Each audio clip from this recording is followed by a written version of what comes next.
미국에는 주가 50개가 있죠. 그리고 그 50개 주에는 주마다 주 법무장관이라는 사람이 한 명씩 있습니다. 쉽게 말씀드려서 그 주의 검찰을 대표하는 사람이죠. 근데 이 50명이 이번 코인법 안으로 걸어들어오려고 하니까 백악관이 지금 멈칫하고 있습니다. 왜 하필 이 사람들이 문제가 될 수가 있는 걸까요? 그리고 오늘 그 이야기를 처음부터 풀어드려 보자면은 먼저 상황부터 정리드려 볼게요. 지금 미국 상원에 클래리티법이라는 코인법이 올라가 있죠. 코인을 미국에서 어떻게 관리할지 규칙을 정하는 코인 업계에서는 가장 중요하게 보고 있는 법입니다.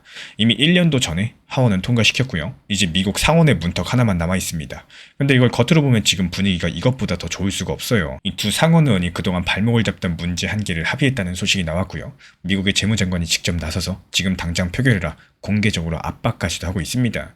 여기에 대도시 경찰청장들 모임들까지도 이 법의 최신안을 지지한다라고 밝혔고 필요한 조각이 착착 맞춰지는 것처럼 보이죠. 그런데도 이 법이 이번에 통과된다라는 장담을 아무도 못합니다. 오히려 같은 날 미국 상원의 민주당 1인자가 대통령을 정면으로 겨냥한 완전히 새로운 법안을 하나 꺼내들었는데 다 맞아떨어지는 것 같은데 왜 멈춰있고 왜 한쪽에서 오히려 판을 더 키우고 있을까요? 이걸 이해하시려면 아까 말씀드린 주 법무장관 50명 이야기로 돌아가셔야 됩니다. 이 법에는 윤리조항이라는 게 붙어있죠. 그 내용은 어렵지가 않습니다. 나라의 높은 사람들이 자기가 규칙을 정하는 그 코인으로 돈을 벌지 못하게 막는 조항입니다. 대통령도 여기에 포함이 되고요. 민주당 의원들은 이 조항이 반드시 들어가야지 법에 찬성하겠다 이렇게 못을 박아 왔었습니다. 근데 여기서 진짜 싸움이 뭐냐? 조항이 있느냐 없느냐가 아니었어요. 그럼 그 규칙 누가 지키는지 감시하느냐였습니다. 이 백악관이 원하는 방식은 이겁니다. 법무부, 그러니까 미국의 검찰 조직이 감시하는 거예요. 근데 민주당은 여기서 고개를 저었죠. 이유가 뭘까요? 법무부는 대통령 밑에 있는 조직이거든요. 대통령이 코인으로 돈을 버는지 감시하는 일을 대통령의 부하 조직에 맡기는 셈인 겁니다. 이게 민주당 입장에서 봤을 때 어떨까요? 아니 그게 무슨 감시냐 뭐 이런 겁니다. 그래서 민주당이 대신 내세운 게 바로 아까 그 주 법무장관들이에요. 여기서 주 법무장관은 대통령 밑에 있는 사람이 아니죠. 각 주에서 따로 뽑고 대통령과 상관없이 움직일 수 있습니다. 그러니까 대통령의 검찰이 눈을 감아도 이 사람들이 나서가지고 문제를 걸 수가 있다는 거고 대통령을 감시하는 눈을 대통령이 어쩌지 못하는 사람들한테 맡기자는 겁니다. 근데 여기서 왜 백악관이 이걸 부담스러워하는지도 짐작이 가실 거예요. 이 주 법무장관이 50명이나 되고 그중에 상당수는 대통령과 정치적으로 반대편에 서 있는 사람들이거든요. 이 사람들한테 감시하고 소송을 걸 권한을 준다. 그럼 대통령 입장에서 어떨까요? 언제 어디서 누가 문제를 걸고 나올지 모르는 상황이 된다라는 거고 그래서 지금 미국의 백악관은 그동안 이 역할을 자기 아래에 있는 법무부가 맡는 쪽을 계속해서 선호해왔다라는 겁니다. 이번에 합의됐다라는 건 뭘까요? 공화당의 톰 틸리스 의원과 민주당의 루벤 갈레고 의원 이 두 사람이 새 절충안을 만들어서 이번에 아침에 백악관에 넘겼습니다. 그리고 전해지는 바로는 이 절충안 안에 바로 그 주 법무장관의 역할이 들어가 있다고 해요. 여기서 소름 돋는 지점이 나오죠. 이 주 법무장관 방식은 사실 지난 6월 달에도 협상 테이블에 올랐다가 결국 빠졌던 내용이고 그때 이게 빠지면서 거의 다 됐던 합의가 깨졌습니다. 그러니까 이번 절충안 자체가 한번 엎어졌던 바로 그 방식을 다시 살려서 백악관 책상 위에 올려놓게 된 겁니다. 그래서 지금 벌어지는 일들이 상당히 묘한데요. 겉으로는 합의됐다는 좋은 소식이 나왔는데 그 합의의 핵심이 백악관이 한번 싫다고 했던 바로 그 내용이기 때문에 이게 통과될지에 대해서는 결국에 백악관의 검토 결과에 달려버린 겁니다. 다시 말씀드리면 이 법의 진짜 병목이 상원 회의장에서 백악관 책상으로 옮겨가게 된 거고 게다가 합의안의 구체적인 문구도 아직 공개되지 않았어요. 백악관이 이걸 받아들일지는 지금으로서는 알 수가 없습니다. 그리고 여기서 미국 재무장관 이야기를 짚고 가야 됩니다. 이 재무장관 스콧 베센트는 이번에 자신의 X에 상당히 긴 글을 올렸는데요. 하원이 이 법을 통과시킨 지 1년이 넘었고 그동안 미국 상원의 관련 위원회들도 각자 맡은 부분을 전부 다 넘겼고 공화당은 바로 표결에 붙일 수 있는 안건들까지도 만들어놨다는 겁니다. 그러니까 뭘 더 기다리느냐, 지금 당장 표결해라 이런 말을 하고 있는 거죠. 그리고 민주당 측에서는 정치적 계산 때문에 큰 승리를 눈앞에 두고도 미루고 있다면서 상당히 실망스럽다는 표현을 했습니다. 또 여기서 묘한 게 하나 있는데요. 정작 이 법을 지금 멈춰 세우고 있는 그 검토 서류가 다름 아닌 베센트가 속한 그 행정부, 바로 백악관 책상 위에 놓여 있다는 겁니다. 가속 페달은 지금 미국 재무장관이 밟고 있는데 브레이크는 같은 편 백악관이 쥐고 있는 셈이라는 거죠. 근데 여기서 끝이 아닙니다. 같은 날 이 그림을 완전히 다르게 보게 만드는 일이 하나 더 터지게 되는데요. 바로 미국의 상원 민주당의 대표 척 슈머가 꺼낸 법안입니다. 이름은 반부패 기관 신설법이라고 적혀 있어요. 이게 무슨 내용이냐? 대통령이 자리를 이용해서 부정하게 번 돈을 되찾아오는 걸 전담하는 완전히 새로운 독립기구를 하나 만들자는 겁니다. 이 기구가 특이한 점은요. 대통령이 손대지 못하도록 독립성을 보장한다는 점이에요.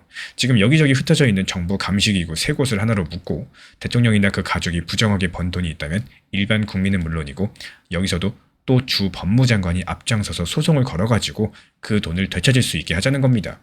느낌이 조금 오시나요? 이번에 하루에 나온 두 가지 소식, 그러니까 이 코인 법안의 윤리조항 합의, 그리고 척 슈머가 새로 꺼낸 이 반부패 법안, 서로 정반대 방향처럼 보이시겠지만 사실은 똑같은 열쇠 하나를 쥐고 있다는 겁니다. 바로 대통령이 어쩌지 못하는 주 법무장관에게 감시랑 처벌을 맡기자는 거고, 슈머 측에선 이 법안을 근거로서 대통령 코인의 사업들을 콕 집었습니다. 트럼프 측에서 취임한 뒤 신고한 수익이 우리 돈으로 약 2조 9천억 원이 넘어가는데요.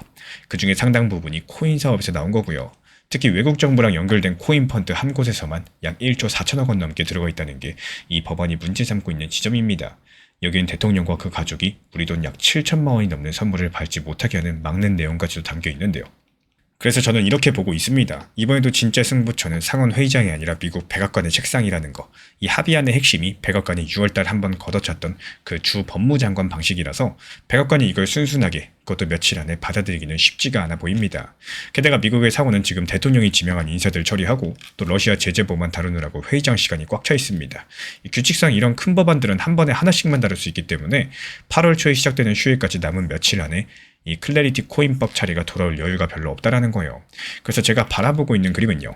이번 휴회 전에는 표결까지 못 갈 거고 9월달로 넘어간다거나 아니면 미국 상원의 공화당 대표가 표결을 밀어붙인다라고 할지라도 법을 통과시키려는 게 아니라 11월달 중간선거를 앞두고 누가 찬성하고 누가 반대했나 이 기록을 남기려는 성격의 가능성이 크다라는 겁니다. 여기에 척 슈머가 같은 날 저 법안을 꺼낸 건요. 민주당 지도부가 이 부패 문제를 덮기는커녕 오히려 더 판을 키우겠다, 이 중간선거까지도 보겠다라는 거죠. 급하게 손을 잡기는 더 어려워졌다라고 보시면 된다는 거고, 현정인 클래리티 합의안의 핵심이 백악관이 이미 한번 거절한 방식이기 때문에요. 이 백악관 승인 없이는 깔끔한 표결 자체가 어려울 거고, 회의장 시간이 다른 급한 일들로 꽉 차 있는 상황에서 규칙상 큰 법은 하나씩만 다뤄서 시간이 절대적으로 부족합니다. 통과에 필요한 표를 채우려면 민주당에서 7, 8명 넘게 들어와야 되는데 지도부가 오히려 대통령을 정면으로 치는 법안을 꺼낸 마당이기 때문에 넘어올 만한 분위기가 아니라는 거죠. 다만 이번 합의안은 구체적인 문구가 아직 공개되지 않았습니다. 저를 포함해서 다들 이런 내용들이 들어갔다더라, 이런 보도를 근거로 이야기를 하는 거죠. 실제 법 문장을 보고 말을 하는 게 아닙니다. 그리고 설령 백악관이 승인하고 첫 번째 투표 통과한다라고 할지라도 그게 법 확정은 아닙니다. 그 뒤에도 60표 확보해야 되죠. 긴 토론 시간 필요하죠. 하원 재통과하면서 대통령 서명까지도 줄줄이 남아있기 때문에 척 슈머가 꺼낸 반부패 법안도요. 지금 미국의 공화당이 다수인 상원과 백악관 아래에서 실제로 법이 될 가능성은 사실상 없다고 보는 게 맞겠고, 통과시키려는 법이라기보다는 입장을 분명히 하고 여론에 호소하는 성격 자체가 강해 보이죠. 이 발목을 잡던 윤리조항은 합의가 됐지만요. 여기에 따른 핵심이 백악관이 한번 걷어찼던 주 법무장관 방식이기 때문에 진짜 관문이 상원에서 백악관 책상으로 옮겨갔습니다. 같은 날 척 슈머가 꺼낸 반부패 법안도 결국 같은 열쇠, 대통령이 어쩌지 못하는 주 법무장관을 쥐고 있기 때문에 이 싸움은 잦아드는 게 아니라 두 곳에서 동시에 벌어지고 있습니다. 그래서 다음 며칠 이 백악관이 이 안을 받느냐 마느냐, 이게 이번 휴회 전 표결의 진짜 열쇠라고 보시면 되겠고, 그래서 마지막으로 질문드리고 싶은 내용은요. 백악관은 6월에 한번 걷어찼던 이 방식을 이번에 표를 얻기 위해서 받아들일 수 있을까요? 아니면 이번에도 거절하면서 법을 9월달로 넘기게 될까요? 다음 영상에서는 백악관의 검토 결과, 그리고 상원이 실제로 첫 번째 투표에 들어가는지, 그리고 그때 이름이 확인되는 민주당 창선표가 나올 수 있는지 숫자로서 데이터로서 다시 한번 들고 와서 짚어보도록 하겠습니다. 사실상 지금 시장 같은 경우는 누가 봐도 알트 장세가 맞습니다. 이 머리로는 다들 알고 계세요. 근데 하루 종일 알트 타점 들여다볼 시간 솔직히 없으시죠? 일도 하셔야 되고요. 가끔은 쉬기도 하셔야 되고요. 놀러도 가셔야 됩니다. 그래서 그 시간을 제가 대신 써주고 있습니다. 1년 365일 주말에도 명절에도 시장 모니터링 팀에서 타점 잡아드리고 있는 상황이고요. 이 지난 4월 한 달 동안 47개 종목에서 수익 실현시켜드렸고, 아직 5월 중순도 안 된 상황에서 16개 종목 수익 실현 시켜드리면서 하루에 최소 1개 이상씩은 꾸준히 수익을 이어나가고 있습니다. 이 지금 시장 같은 경우는 비트코인, 리플, 도지코인처럼 이렇게 무거운 메이저 코인만 들고 있으시면은 당연히 답답한 구간일 수밖에 없습니다. 그래서 규모가 작은 이 소규모 알트 위주로 빠르게 치고 빠지면서 수익 수단을 만들으셔야 되는 시장인 거고, 기본적으로 우리 채널에서는 메이저 알트 비중 그리고 소규모 알트 비중들을 나눠가지고 포트폴리오로 같이 끌고 갑니다.